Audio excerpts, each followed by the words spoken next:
Shule ya sekondari ya Fray Luis Amigo kutoka manispaa ya Kigamboni jijini Dar es Salaam ni mojawapo kati ya shule ambazo zilishiriki mradi wa Uwezo Award kwa mwaka 2019. Mradi huu huendeshwa na shirika la Great Hope Foundation kwa njia ya mashindano, ukiwa na lengo la kuwapa wanafunzi fursa ya kutambua, kuthamini na kuendeleza uwezo wao ambao mara nyingi hauonekani moja kwa moja darasani. Kwa sehemu kubwa, mradi huu umejikita katika kuwajengea wanafunzi ujuzi wa ujasiriamali wakiwa shuleni. Katika Uwezo Award mwaka 2019, shule hii ya Fray Luis Amigo Sekondari ilifanikiwa kupata tuzo ya shaba, yani Bronze Trophy, baada ya kuwa washindi wa 18 kati ya shule 100 zilizoshiriki mradi kutoka mikoa ya Dar es Salaam na Pwani. Je, wanafunzi hawa walifanya mradi gani? Kwa mwaka 2019 tulishiriki Uwezo Awards kwa project ya kutunza maji au water preservation. Project yetu tulifanya kwa kutunza maji hapa shuleni kwetu. Kwa vile mwanzo kabla ya kufanya hii project ilikuwa tunapata shida sana wanafunzi hapa. Kwa vile kunatumika ndoo moja ya lita 20 na wanafunzi hapa tuko takriban 200 kwa shule nzima. Ukiangalia ile break time tumepewa dakika 20. Kama watu wanafunzi kutoka kwa wanashikana kiu. Wakija hapo kwa msongamano mkubwa, maji mengi, uchafu na kwa matope pale. Kwa sababu ndoo moja na wanafunzi wagombaniana. Na kisha wapate shida tena kwenda kuchukua madumu wajaze. Kwa hiyo inachukua muda na inachafua mazingira kwa kweli. Kwa kama sisi una club tulikata discuss na board saidie shule yetu. Kwa hiyo tukifanya tumenunua tenki ya maji la lita 250 na tukajengezea sehemu ya kuchota maji kwa mabomba 6 huko matatu au matatu. Kwa sasa hivi tunaona results baada ya kuweka vile, hamna foleni na pia uchafu umepungua. Kwa vile wakija wanafunzi wa mabomba 6 kwa wengine huku wengine wako nagana fast wanachota maji wanaondoka. Na pia maji yaishi kwa sababu lita 250. Kwa mbaya maji ya kuisha baada ya siku 2 na hujaongezwa tena. Kwa hiyo punguza muda wa wanafunzi kukaa hapa chini na pia usafi na kwa kidogo safi. Tulitumia kupata pesa ili kuendeleza mradi wetu. Tulifanya talents na kutoa seminar kwa wanafunzi, ambapo kila mwanafunzi wa hii shule alichangia shilingi 2000, ambapo tulianza kutoa seminar ya haki za binadamu na environment, mazingira. Na katika hii seminar wanafunzi walijifunza haki za binadamu na jinsi ya kutunza mazingira yao, na ambapo walipata fursa ya kuuliza maswali na kugain knowledge. Na pia katika talent wanafunzi walipata kueneza vipaji vyao tofauti, ambapo katika talent tulialika shule tofauti zinazozunguka hapa shuleni kwetu jirani, ambapo hawa washindi pia mshindi wa kwanza hadi wa 3 walitoka shule zingine 2 tofauti na wengine walitoka shuleni kwetu, ambapo mshindi wa kwanza tulimpa shilingi 10,000, mshindi wa pili alipata 8,000 na mshindi wa 5 alipata 5,000. Pia katika hii talent wanafunzi walijifunza kuexpose talent zao, kwa sababu kulikuwa kuna wengine wana talent lakini walikuwa wamezificha, hawataki kuzionyesha. Lakini baada wanafunzi wengine kuencourage na kuonyesha talent zao, wakaondoa ule uoga na kuweza kuexpose zile talent zao. Tulianza na project yetu ya biashara ndogo ndogo, ambayo project hii ilihusisha uuzaji wa karanga, tuliuza tambi pamoja na clips ambazo zilituwezesha kuweza kupata kiasi kidogo cha pesa ili kuanzisha project yetu. Vitu tulivyovitengeneza, tulitengeneza karanga, clips pamoja na tambi, ambavyo hivyo vitu kuna baadhi ya wenzetu wana ujuzi navyo jinsi ya kuvitengeneza, na wao wakatumika kama chachu ya kutufundisha sisi wengine ili tuweze kutambua jinsi ya kuvitengeneza, na tukatengeneza kama group na kuweza kuviuza kwa wenzetu hapa shule. Njia nyingine tuliyotumia, tulipanga kwamba tuwe tunachanga kiasi fulani cha pesa pindi tukikutana katika vikao vyetu, group kama group members, ambavyo tunakutana tunatoa 500 kila Alhamis, ambayo hiyo pesa nayo ilitumika katika kuongezea kiasi kidogo cha mtaji tuliopata ili kuweza kukuza mtaji wetu. Je, walipata changamoto zozote? Ni muda.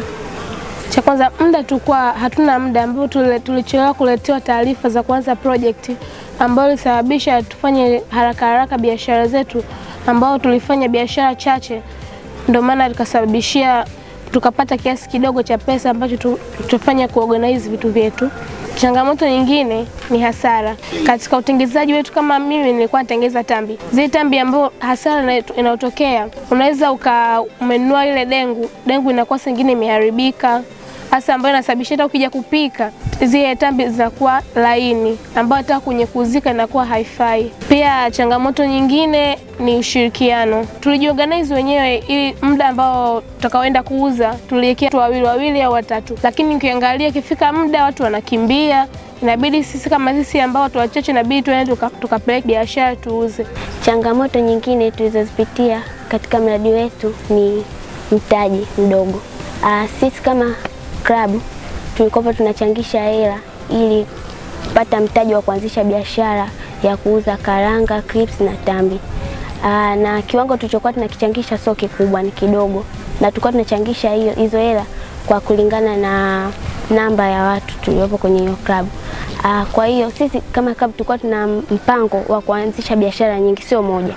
Lakini kutokana na mtaji ulikopo mdogo tulijikuta tukifanya biashara moja. Na baada ya kufanya hiyo biashara tukipata faida, hiyo faida tuliyoipata hatuweki hiyo faida kwenye mtaji wetu, tunatakiwa tena kuanzisha biashara nyingine ili kuongezea mtaji wetu. Na changamoto nyingine ni competition au ushindani. Katika shule yetu hapa kuna club ya business. Kwa hiyo hiyo club na wenyewe walianzisha biashara kama yetu ya kuuza karanga. Kwa hiyo wakati tunafanya biashara kulikuwa kuna changamoto. Kwa hiyo unawezekana mkaa wote mpo sehemu moja mnauza. Kwa hiyo watu wanaweza wasiconcentrate sana kwenye kununua bidhaa zenu, kama sisi kama Yuna wana concentrate kwenye bidhaa za business. Katika mradi tulivyofanya, cha kwanza hatukuzani kama tutashinda kwa sababu tulikuwa hatuna muda ule wa kufanya mradi kukamilisha wote kwa wakati. Kwa hiyo tulijikuta muda mwingi sana kulikuwa kuna mitihani, kwa hiyo tunapata muda mchache tu wa kufanya huo mradi. Tulijisikia furaha sana. Tulijisikia vizuri kuambiwa kuwa tumeshinda. Na this time tuna uhakika kabisa tunataka to move ahead, yani mbele ya ile nafasi ambayo tulikuwa nayo. Baada ya kutangazwa kwamba tumeshinda tulijisikia vizuri, maana tuliona hatukuweza kupoteza zile nguvu zetu zote pamoja na akili na muda bure, ila vyote hivyo baadaye vimekuja vikajirudi kwa kutupatia ushindi. Jambo gani unajivunia kujifunza katika ushiriki wao katika mradi huu? Nimejifunza kuwa na ujasiri zaidi, maana nilivyojiunga form 1 wakati tunajiandaa kufanya Uwezo Awards project nikaweka kiongozi. Kwa hiyo ile kujiandaa kwa project ikaniongezea ujasiri kwa kuongoza wenzangu na kushirikiana na wenzangu ili tuweze kufanya project yetu iwe vizuri. Kitu kubwa nilichojifunza ni kuexpose my talent. Mimi katika hii shule najulikana kwa talent ya kuimba na pia talent ya kuchora. Zamani nilikuwa nipo naibu sana nikuja kuonesha ni talent yangu mbele ya wenzangu yani. Kwa hiyo kupitia Uwezo Awards nilipata confidence na kuonesha talent yangu. Mpaka sasa hivi nimeonesha talent yangu, na kulikuwa una special event hapa katika shule. Nilionyesha talent yangu ya kuchora na nilipata zawadi. Imenipatia elimu ya biashara mimi kama mimi. Right now nina uwezo nikashiriki kwenye biashara ndogo ndogo ambayo actually nina uwezo wa kuimudu, na hiyo pesa ambayo naweza nikaipata nikaitumia katika kukidhi mahitaji yangu binafsi bila kumshirikisha mzazi katika matumizi madogo madogo yangu mwenyewe. Kitu kingine nilichojifunza, imenijengea ujasiri. Naweza nikasimama mbele za watu, naweza nikatoa kile ambacho nilicho nacho mimi kama mimi, huku nikiwa najiamini, nikaongea na nina uhakika kwamba yule ambaye ananisikiliza atakipokea kwa sababu na uhakika na kitu ambacho nimekiongea. Nimejifunza uhamasishaji. Kwa mfano mimi kama kiongozi wa Yuna Club, nimejifunza kuhamasisha wenzangu na pia jamii kwa ujumla. Maana umehamasisha wenzangu kufanya biashara ndogo ndogo, maana kuna wengine kwa hana akili ya kama mimi na kipaji fulani nifanye hivi nipate hela au kugundua vipaji vyao. Na pia nimehamasisha pia kuunganisha kufanya. Kama una kipaji hichi basi shirikiana na huyu, mfanye kwa pamoja mtengeneze kitu fulani ili kupata manufaa wenyewe. Kitu nilichojifunza umuhimu wa kuweka akiba. Mimi kama mimi nimejifunza kubudget pesa zangu, ambapo nikiweka ile akiba ndogo ndogo ambayo inakuja kunisaidia baadaye katika mahitaji mengine. Funza kuchangia mawazo, kwamba tunapokuwa katika club sisi kama wanafunzi inabidi tushare ideas mbalimbali, yani mawazo mbalimbali juu ya miradi ambayo tunataka tuifanye na mambo mengine. Nimejifunza kwamba sisi kama wanafunzi sio kila kitu lazima tutegemee wazazi. Yani huwezi jua mzazi wako leo anaweza akawepo, kesho asiwepo. Kwa hiyo nimejifunza kwamba kama mwanafunzi unaweza unasoma, nje ya kusoma unaanzisha biashara mwenyewe, labda ya kuuza ubuyu nini. Hiyo biashara inaweza kukupatia wewe hela hizo hela ukazitumia katika matumizi yako mbalimbali, kaongeza nini mahitaji yako mwenyewe binafsi. Kitu ambacho nilichojifunza katika kushiriki Uwezo Awards ni ku-expose talent yangu. Kwa mfano kama mimi nilikuwa sijui kama nina talent ya kucheza. Baada ya wenzangu kuonyesha talent zao, na mimi pia nikaanza kupractice jinsi ya kucheza, nikaa naweza sasa kushiriki sasa maonyesho mbalimbali hapa shuleni yanayofanyika hapa kwenye kudance. Nilichojifunza ni kwamba kwa mfano kwenye jamii kukiwa na tatizo, tusisubirie kabisa kwa mfano kama vile serikali ije itatue kwa mfano tatizo fulani. Sisi wenyewe kama sisi tunaweza tukachukua hatua na kusuluhisha hilo tatizo. Nimejifunza kwamba unaweza pia kujiajiri mwenyewe. Hata ukimaliza shule sio lazima ni usubirie uajiriwe. Unaweza ukajiajiri mwenyewe, ukaanzisha biashara yako, ukaendelea. Na pia nimejifunza kuwa kipaji ni utajiri wako.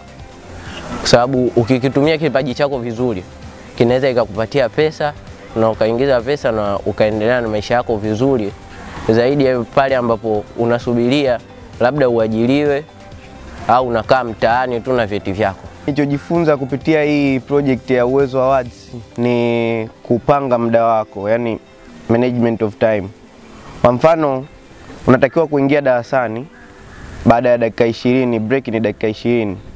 Kwa hiyo unatakiwa umanage muda gani utakunywa chai, muda gani utaenda kuuza vile vitu kwa ajili ya club. Kwa hiyo nilijifunza kupanga muda wangu vizuri kwa ajili ya kufanya mambo mbalimbali.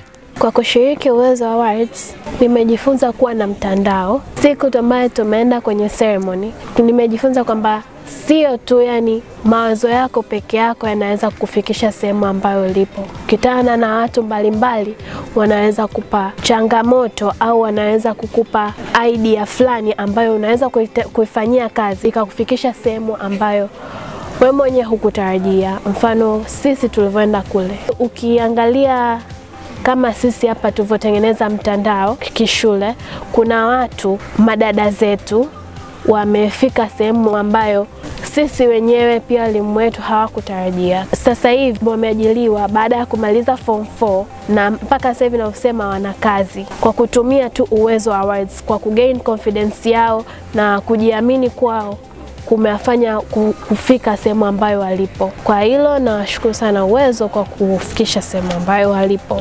Tulikutana pia na mwalimu msimamizi wa klabu ya wanafunzi iliyofanya mradi huu, na alikuwa na haya ya kusema kuhusu ushiriki wa wanafunzi katika huu mradi.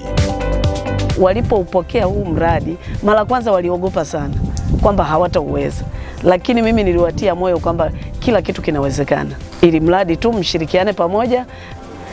Nafikiri wao kwanza wamejifunza kwenda na muda au kupanga muda wako vizuri katika mambo yako hata ya kimaisha, ndio wamejifunza hicho kitu. Na pili, wamejifunza kwamba serikali zetu hazijatengeneza ajira, kwamba kutengeneza miundombinu ya ajira, hapana, kwamba lazima mtu atoke shule ndio apate ajira. Ndio watu wameclaim hivyo na jamii ndio ilivyo.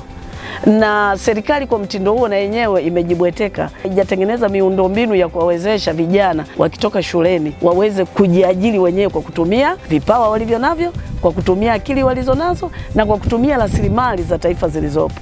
Kupitia mradi huu wa Uwezo Awards, vijana watajifunza kwamba kumbe wasibweteke kutegemea tu ajira.